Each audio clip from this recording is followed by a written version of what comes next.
வணக்கம் ஃப்ரெண்ட்ஸ், இன்றைக்கி நம்ம பார்க்க போகிறது கார சட்னி. அதுக்கு முன்னால் என்னோடய சேனலை ஃபஸ்ட் டைம் பார்க்குறவங்க சப்ஸ்கிரைப் பண்ணிக்கோங்க. பக்கத்தில் இருக்க பெல் ஐக்கானை கிளிக் பண்ணிக்கோங்க. அப்போ தான் நான் போடுற வீடியோ உங்களுக்கு நோட்டிஃபிகேஷனாக வரும். இந்த வீடியோவை ஸ்கிப் பண்ணாமல் பாருங்கள், அப்போ தான் புரியும். வாங்க எப்படி செய்யலான்னு பார்க்கலாம். வெங்காயம் சின்ன வெங்காயமும் பெரிய வெங்காயமும் எடுத்து கட் பண்ணி வச்சுருக்கிறேன். இது எவ்வளோ காரம் வேணுன்றதை வெங்காயத்துக்கு எவ்வளோ காரம் வேணுமோ அதுக்கேற்ற மாதிரி போட்டுக்கலாம்.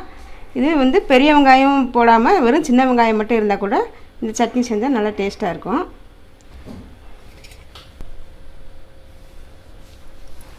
ஸ்டவ் ஆன் பண்ணிவிட்டு ஒரு கடாய் வச்சு ஒரு ஸ்பூன் எண்ணெய் ஊற்றிருக்கிறேன்.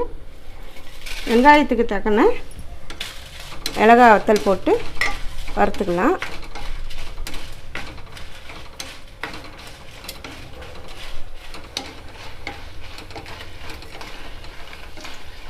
மிளகாய் வறுத்தாச்சு, அது தனியாக எடுத்து வச்சுக்கலாம்.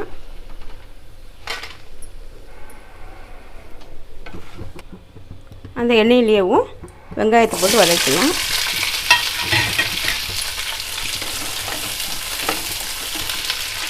அதோட இஞ்சி கொஞ்சம் ஜாஸ்தியாக தான் போட்டுக்குவேன். உங்களுக்கு காரம் கம்மியாக வேணும்னா இஞ்சி கம்மி பண்ணிக்கலாம். பூண்டு,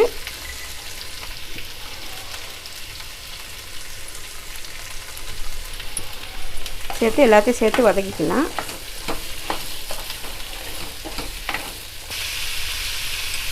அதுக்கு தேவையான அளவு உப்பு சேர்த்துக்கலாம். உப்பு சேர்த்துக்கிட்டோம்னா ஈஸியாக வதங்குவோம்.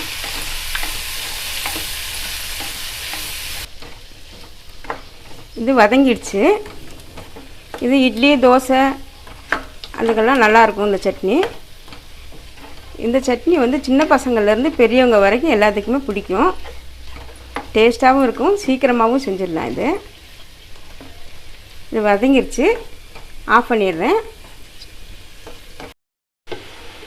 இது நல்லா ஆறுனதுக்கு முன்னாடி அரைச்சிக்கலாம்.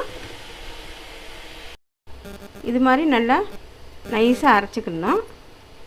இப்போ தாளிக்கிறத பார்க்கலாம். நான் நல்லெண்ணெய் எடுத்துருக்குறேன்.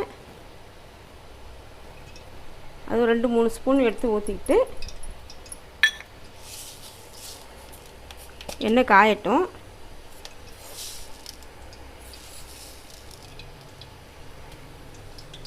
கடுகு சேர்த்துக்கலாம்.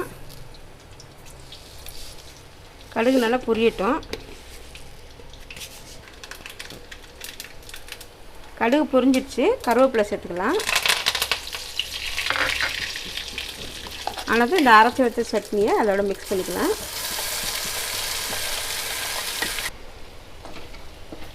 அதை இதோடு சேர்த்து மிக்ஸ் பண்ணிவிட்டு ஜார் மட்டும் கொஞ்சம் கழுவி இதோடு சேர்த்துக்கலாம். அந்த தண்ணியை மட்டும் கொஞ்சம் நேரம் இப்படி வதக்கி விட்டுக்கணும்.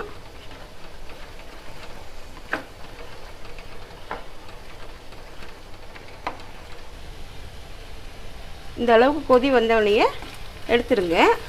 இப்போ இந்த டைமில் உப்பு போதுமான்னு பார்த்துக்கலாம். உப்பு நான் செஞ்சது சரியாக இருக்குது. நீங்கள் பார்த்துட்டு பத்தலைன்னா போட்டுக்கலாம்.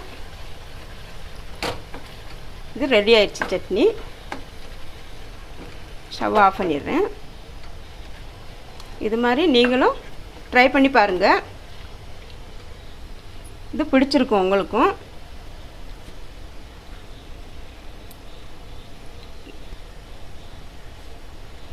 இந்த வீடியோவை ஸ்கிப் பண்ணாமல் பார்த்துட்டு பாருங்கள் ஃப்ரெண்ட்ஸ்.